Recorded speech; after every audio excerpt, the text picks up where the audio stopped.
Hello, humanoids, Adam and Akbar. We are here, and I have got my sweatband on because I am getting to work. It's after the midterm here. We're rounding the corner on this semester, if you can believe it. And we are entering into, the toughest part of the year. You've got to buckle down and push through here. And so let's do that. Now, you're noticing I'm not on PowerPoint, so I don't have a PowerPoint for this presentation. What I want to do fairly quickly is keep it simple, keep it focused on the reading.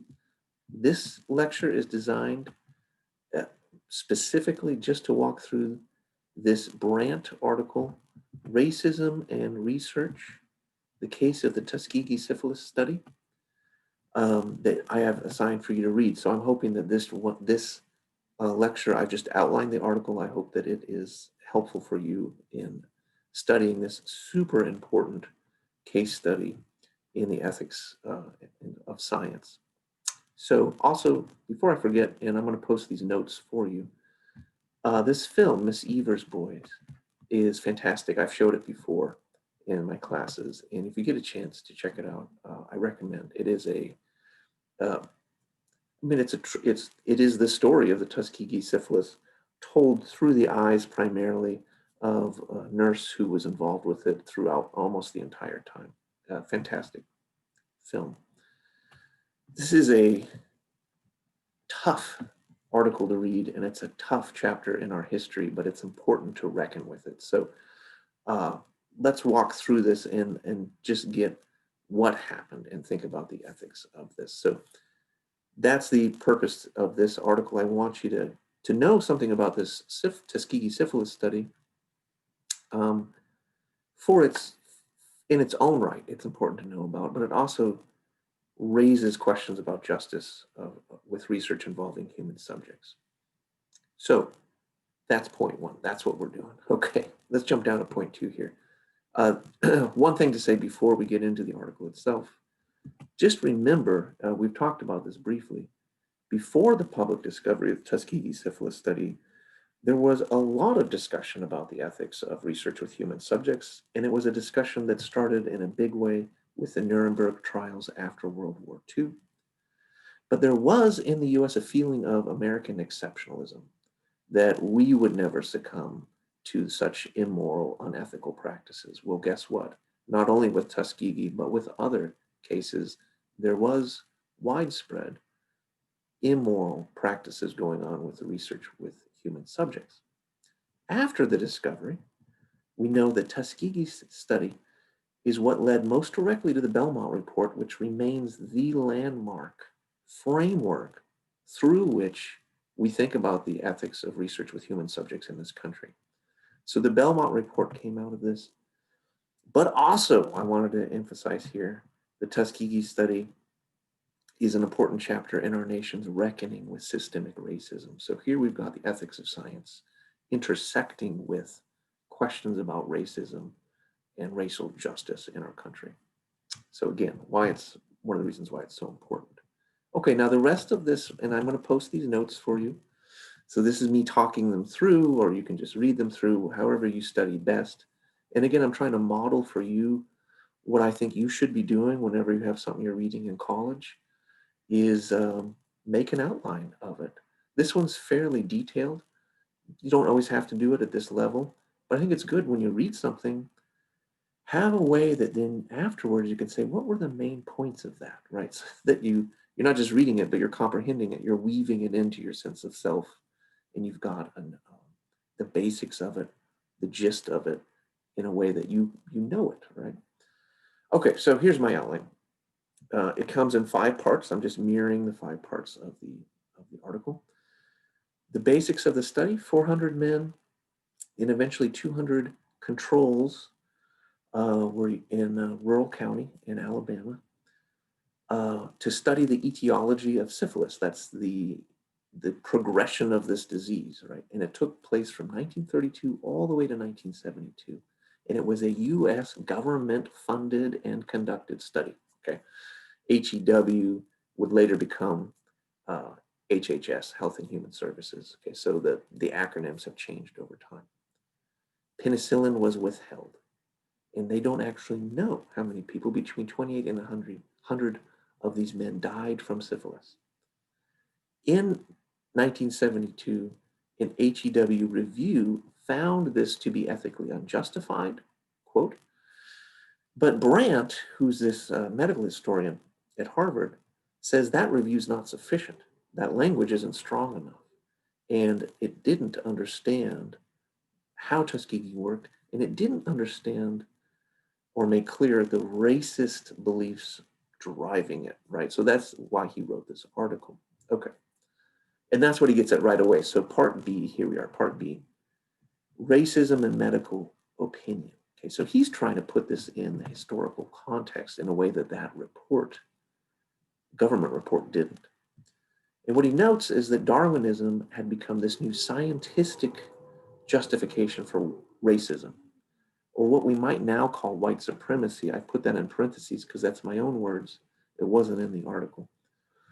Scientistic is also my own word, just meaning, look, you took a scientific theory, Darwinism, and you misused it to uphold unjustified racist beliefs, but to give them kind of the appearance of science, right? That's scientism, the scientistic practice. There was this widespread scientific medical belief, that is, a belief held by the scientific and medical communities, that the, quote, Negro was in decline and could not survive in a, quote, white civilization and was generally inferior. The quotes are directly from that article. Blacks, he said, were believed to be inherently more prone to STDs, venereal diseases is what they talk about. Nowadays we talk about STDs, and untreatable. So in sum, there were these deeply held racist beliefs that had this scientific cloak on them. Of course, they weren't scientific at all, but it was believed in the scientific community. And that meant there was this kind of essentialism that somehow these biological explanations were appropriate for explaining the conditions of these poor men in Alabama, rather than socioeconomic conditions, rather than historical systemic racism, right? They turned to these supposed scientific essentialist beliefs about biology.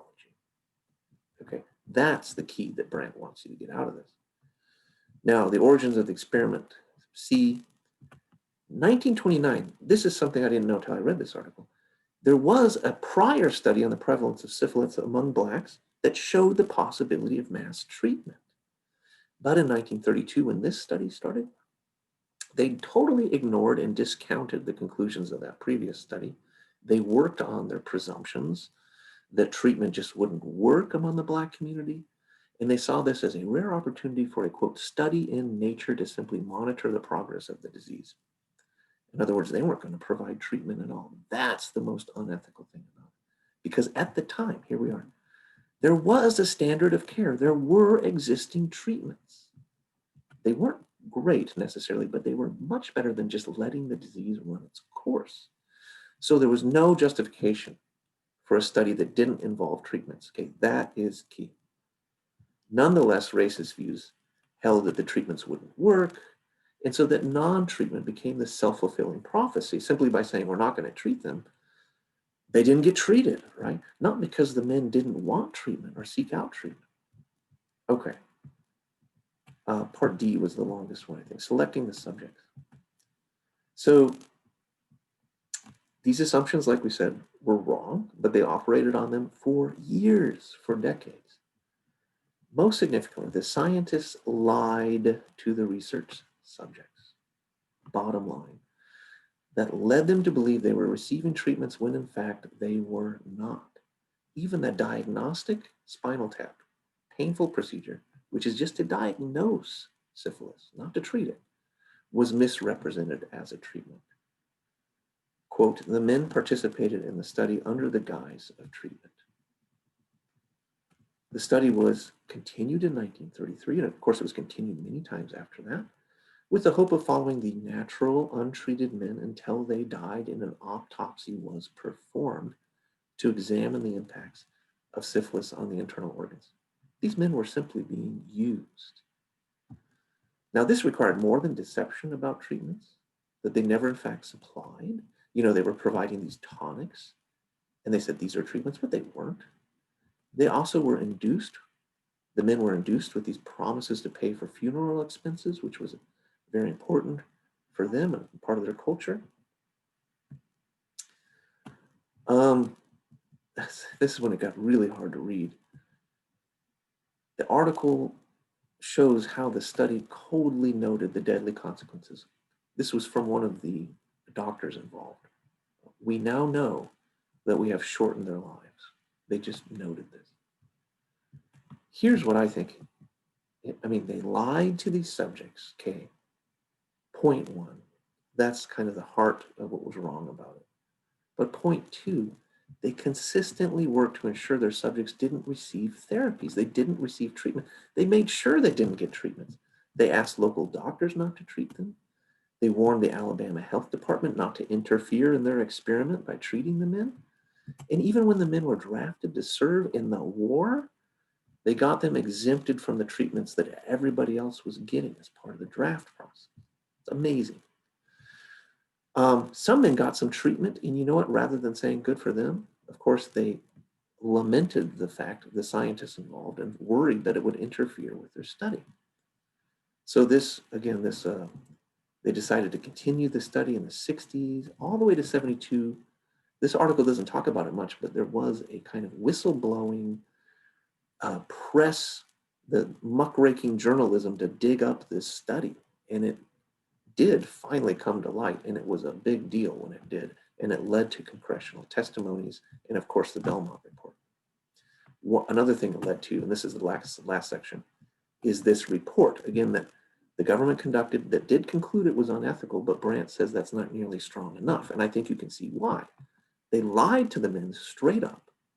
They used them, and they withheld treatment, explicitly and aggressively withheld treatment from them, including penicillin, when that was proven to be so effective.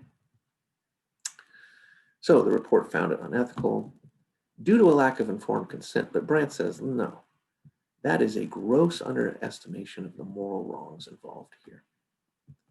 And so what I've got listed here is what Brandt takes away. What was so wrong about it? Well, look, the report focused on the failure to provide penicillin, which was certainly wrong. Okay, but that assumed there were no effective treatments prior to penicillin, but there were, in fact, effective treatments prior to penicillin. Further, he says, the study was entirely based on non-treatment when treatments were available.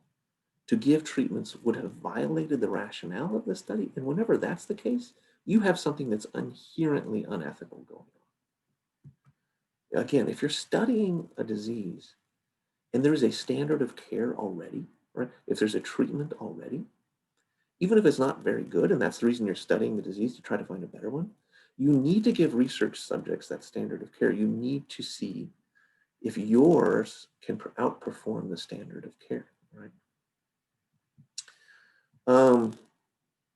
And you certainly never lie to your subjects and tell them that they're getting treatment when they're not, in fact, getting treatment. So that's what he's saying. Look, it was worse than failure to obtain informed consent, because they didn't submit voluntarily for an experiment. They thought they were getting treatment, and that was an outright lie. So if you take one thing away, that's probably it, right? What was so wrong about it? The racist beliefs underneath it that led them to just treat these people as if they weren't even worth anything, weren't even capable, say, of giving consent, and just outright lie to them and use them. Brandt says the HEW report downplayed or ignored the systemic racism and racist beliefs going on.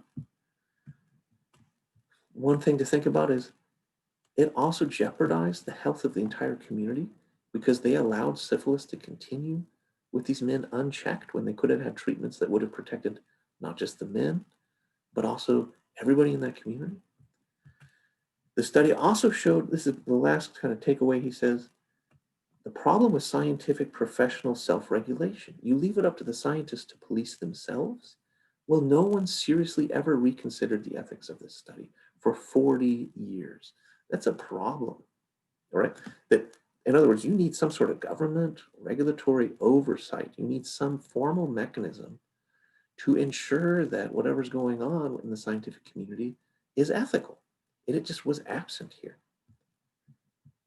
A takeaway line, the researchers regarded the subjects as less than human. I think that's pretty obvious. And I think his last note is that the notion that science is value-free must be dismissed. Science is not value-free. We have to pay greater attention to the way social values and attitudes influence science, because here's a case where deeply racist beliefs influence this study to its core. And it was perpetuated for 40 years of misusing people, lying to people, withholding treatments from people. And it's a dark chapter in our history, and it's one we need to reckon with and learn from. Okay, so that those notes I will upload for you. Of course, you've got the article you need to read on your own. And hopefully this is helpful for kind of wrestling with and comprehending this really egregious violation of the ethics of research with human subjects. Okay, until next time, may the force be with you.